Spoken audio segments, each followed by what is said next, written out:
जीवन में कुछ पाना हो तो सरल बनो, निरभिमानी बनो। पर जब जब हम बड़े होते हैं तब अभिमान तो हो जाते हैं, कोई धन के लिए, कोई ज्ञान के लिए, कोई सत्ता के लिए, कोई संपत्ति के लिए, कुछ ना कुछ हमको मिल जाता है तो फिर हम अभिमानी हो जाते हैं।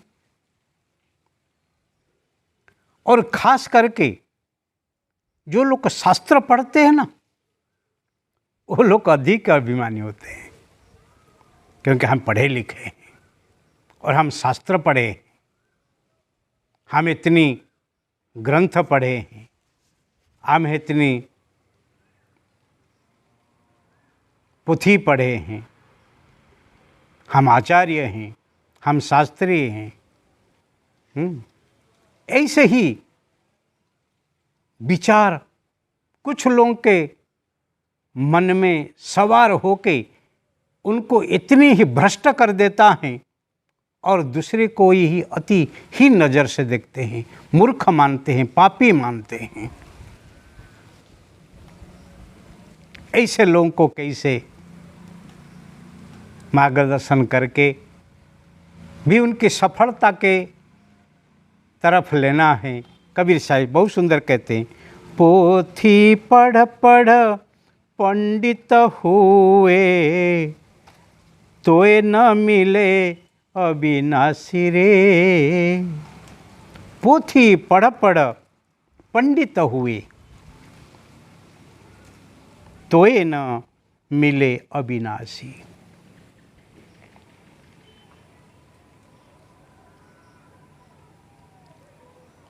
कुछ भी वो बोलते हैं, शास्त्र में लिखा है, पोथी में लिखा है, और इसको कोट करते ही, उसको उदाहरण देते ही, उसको रेफरेंस में लेते ही आपको ही बुद्धू बना देते हैं, आपके दिमाग को गुड़ुम कर देते हैं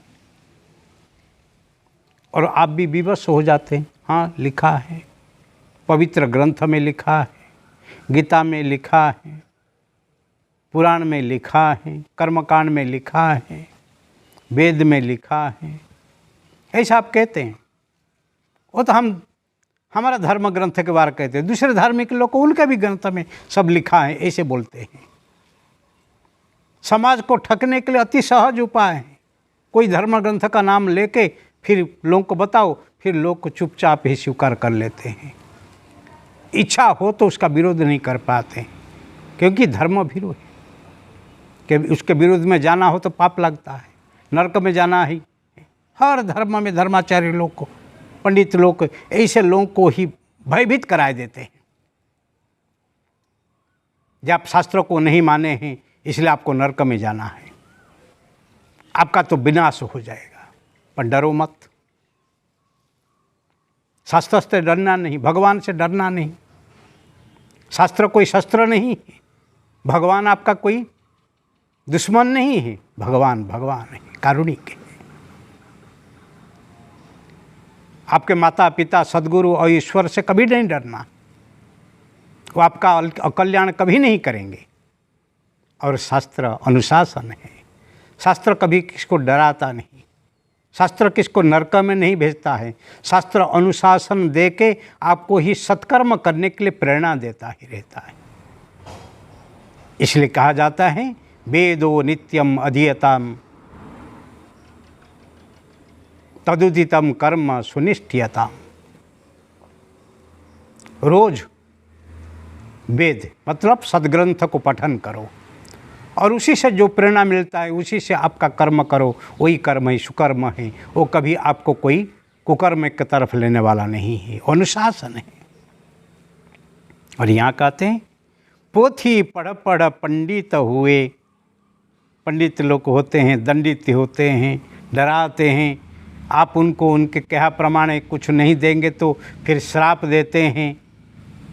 ऐसे लोग से दूर रहो।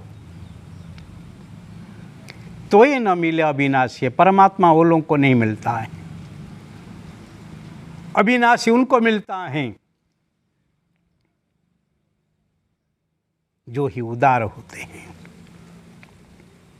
जो कारुणिक होते हैं, जो सेवाभावी होते हैं, क्योंकि अविनाशी वही है।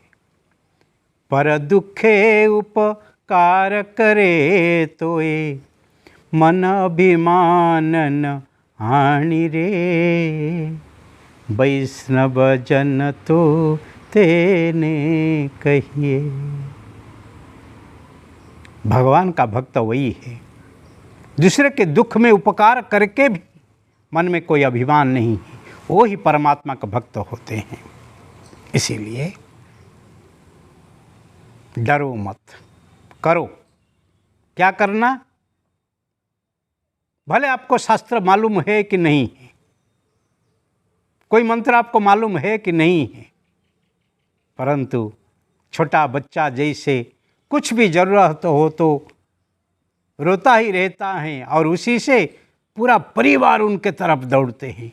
अरे बच्चा क्यों रोया है, उनको शांत करो शांत करो, जैसे कोशिश करते हैं। और ऐसे भगवान को पुकारो, हे भगवान जन्म जन्म से मैं तेरा हूँ और तेरा बगैर तो मेरा कोई आधार नहीं है, पकड़ लो हाथ बनवारी नहीं तो हम डूब जाएंगे। ऐसे कहो, फिर देखो वो बनवारी आके आपका हाथ को पकड़ लेंगे। हमारा तो कुछ बिगड़ने वाला नहीं है, आपकी ही नाम बिगड़ने वाला है, आपकी लाज जाने वाले हैं। इसीलिए हे परमात्मा शरण रक्षण महाबाहु, हमको रक्षा करो। और भगवान कहते हैं तेषामहं समुद्धर्ता मृत्यु संसार सागरात्। हे पार्थ, हे कौन्तेय, मेरा भक्त जो मुझे ही पुकारता है, मैं उनको मृत्यु संसार सागर से जाके ही उद्धार करता हूँ। वो मरेगा नहीं, क्योंकि मेरा चरण पकड़ लिया है। मेरा चरण को पकड़ के किसको मरण आ जाए तो फिर मेरी लाज जाने वाला है, उनका नहीं है। इसीलिए अहंकारी मत बनो, और अहंकारी मत बनो तो फिर जीवन में सार्थकता आने वाली है। और ऐसे सार्थकता आपके जीवन में आ जाए, ऐसे शुभकामना है, ऐसे ही शुभकामना है। हरि ओम, हरि ओम, हरि ओम।